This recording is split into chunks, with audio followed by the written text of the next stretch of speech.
Gather round and listen close, because we're about to open the pages of a dark, ancient tale. See, in a kingdom of old, where myth and human nature just crash into each other, a terrifying truth about the soul was uncovered.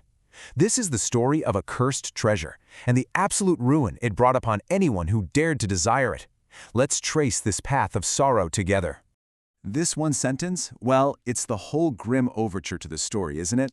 It's not just a warning, it's a prophecy. It sets the stage for a story where chasing power isn't a road to glory, but a guaranteed one-way ticket to tragedy. It tells us right from the start, in this story, there are no winners. So, where does a path like that even begin? Well, it starts with a whisper, the call of the cursed gold. And you have to understand, this isn't just a pile of coins and shiny jewels. No, it's a powerful symbol of our deepest greed, that hunger for status we all feel, and the destructive power that's coiled up inside that desire. What's so fascinating here is how the hoard is framed.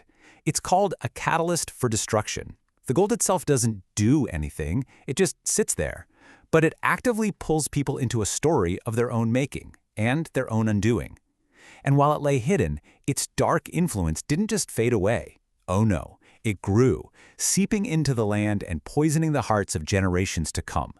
The first, and maybe the most tragic price of this curse, is how it goes after our most sacred bonds. And we see it strike right at the heart of the family itself. And there it is, the hoard's first real victory. That abstract desire for wealth, it just became a very concrete reason for betrayal. It takes the love and loyalty between brothers and twists it, warps it into this bitter fight for dominance. This kicks off a cycle of violence that doesn't end with them. It becomes their dark inheritance. This is how a private, personal conflict spirals out of control. The fight between two brothers becomes a tiny snapshot of a much larger decay. You see, when the hunger for power is left unchecked, it doesn't just break a family, it unravels the very fabric of society, replacing trust with suspicion and teamwork with conflict. And now we come to the most chilling transformation in the entire legend. It's the story of a man named Fafnir, a man who loved gold so much he became the very monster meant to protect it. This is where the parable's warning gets flesh and blood, and scales. Let's just walk through this terrible journey. Fafnir starts out as just a man, a seeker of riches like any other. But his ambition, it morphs into this insatiable hunger. This hunger then isolates him, turns him into a lonely guardian, obsessed only with his treasure.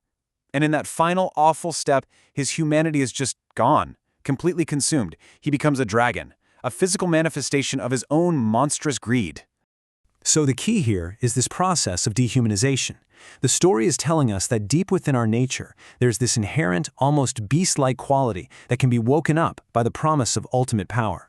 Fafnir's story is a literal picture of a metaphorical truth. Let your ambition run wild, and it will strip away everything that makes you human, leaving only the monster behind.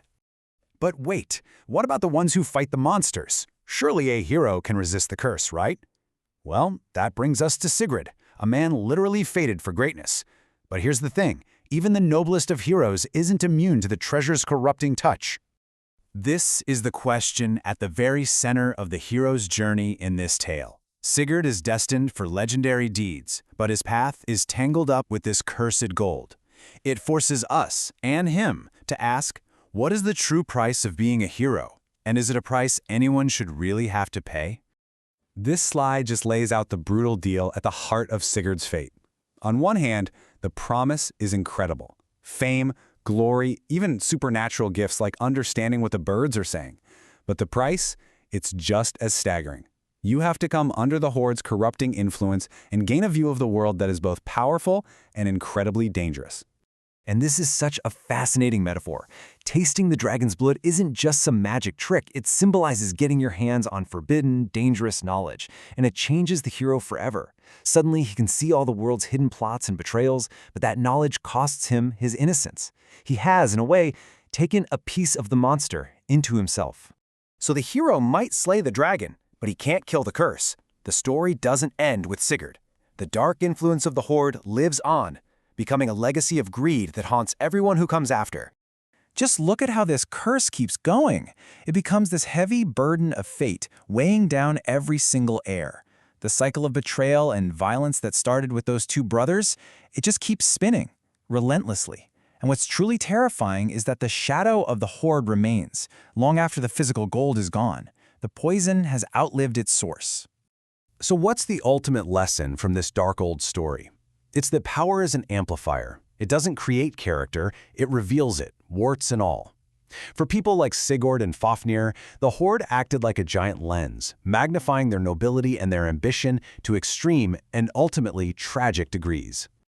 The tale doesn't wrap up with a neat little bow. It ends with this, a direct, timeless warning. It's a message that goes way beyond its ancient setting. It's telling us that the real fight against the dragon isn't some external battle with a sword. It's the internal one, the one we fight every day inside our own hearts. And that, well, that leaves us with one final piercing question. Because the horde can be anything, can't it? Wealth, status, ambition, even an idea. This ancient story forces us to look in the mirror and ask ourselves, what is the treasure I'm protecting so fiercely? And what exactly is it costing my humanity?